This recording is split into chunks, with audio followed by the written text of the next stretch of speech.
നമ്മുടെ എല്ലാം പ്രിയപ്പെട്ട നേതാവായ ഇ.കെ. നായനാർ 3ാം തവണയും കേരളത്തിന്റെ മുഖ്യമന്ത്രിയായ ആ സമയം, ലാലേട്ടന്റെ ഹിറ്റ് പടമായിരുന്ന ചിത്രം റിലീസ് ചെയ്ത സമയം, ഇതൊന്നും പോരാണ്ട് അങ്ങ് അമേരിക്കയിൽ കിടക്കുന്ന മൈക്കിൾ ജാക്സൺ ആദ്യമായി ഇന്ത്യയിൽ ടൂർ ചെയ്യാൻ വന്ന സമയം. ഇതായിരുന്നു നമ്മുടെ കഥയിലെ നായകന്റെയും നായികയുടെയും എൻട്രി ടൈം.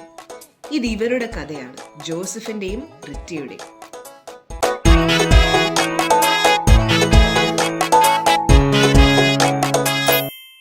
കോട്ടയം ഏറ്റുമാനൂരിലാണ് ജോസഫ് ജനിച്ചത്.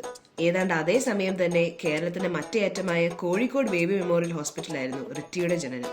പ്രവാസികളായ മാതാപിതാക്കൾക്ക് ജനിച്ച ഇരുവരും അധികം താമസിക്കാതെ തന്നെ നാട് കടന്നു. പിന്നീടുള്ള 10-15 വർഷങ്ങൾ ജോസഫ് ജീവിച്ചത് ഖത്തറിലായിരുന്നു. ഖത്തർ MEA സ്കൂളിൽ പഠിച്ചിരുന്ന കാലം കക്ഷി സ്പോർട്സിലും ഡാൻസിലും ഒക്കെ നല്ല ആക്റ്റീവായിരുന്നു കേട്ടോ. ഇതൊന്നും കൂടാതെ ഫോട്ടോഗ്രാഫിയിലും വീഡിയോഗ്രാഫിയിലും ആളൊരു പുലി തന്നെയാണ്.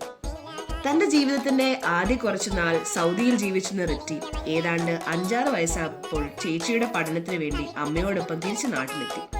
അങ്ങനെ റിറ്റിയുടെ സ്കൂളിംഗ് മുഴുവനും അങ്കമാലിയിലെ വിശ്വജ്യോതി പബ്ലിക് സ്കൂളിലായിരുന്നു.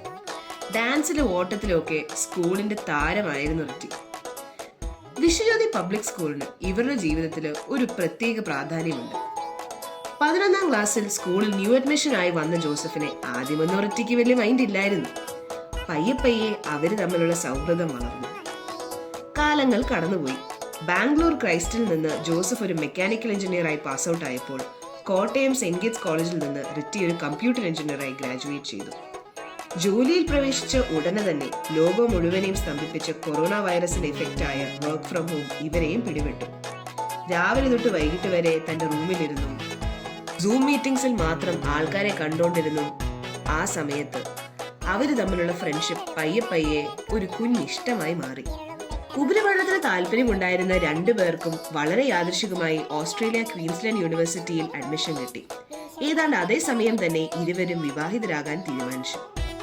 അങ്ങനെ വിശ്വജ്യോതി പബ്ലിക് സ്കൂളിലെ 11ാം ക്ലാസ് A സെക്ഷനിലുള്ള ജോസഫും 11ാം ക്ലാസ് C സെക്ഷനിലെ റിറ്റിയും ഇന്ന് നമ്മുടെ മുൻപിൽ വിവാഹിതരായി ഇവിടെ നിൽക്കുന്നു. ഇത് ഈ കഥയുടെ അവസാനമൊന്നുമല്ല കേട്ടോ. ഇത് ഇവരുടെ ജീവിതത്തിലെ മറ്റൊരു അധ്യായത്തിന്റെ തുടക്കം മാത്രം. ദൈവാനുഗ്രഹവും സന്തോഷവും സമാധാനവും ദീർഘായുസ്സും നിറഞ്ഞൊരു കുടുംബജീവിതം ലഭിക്കാൻ നമുക്ക് എല്ലാവർക്കും ഇവർക്ക് വേണ്ടി പ്രാർത്ഥിക്കാം. അപ്പോൾ ഹാപ്പി മാരിഡ് ലൈഫ്.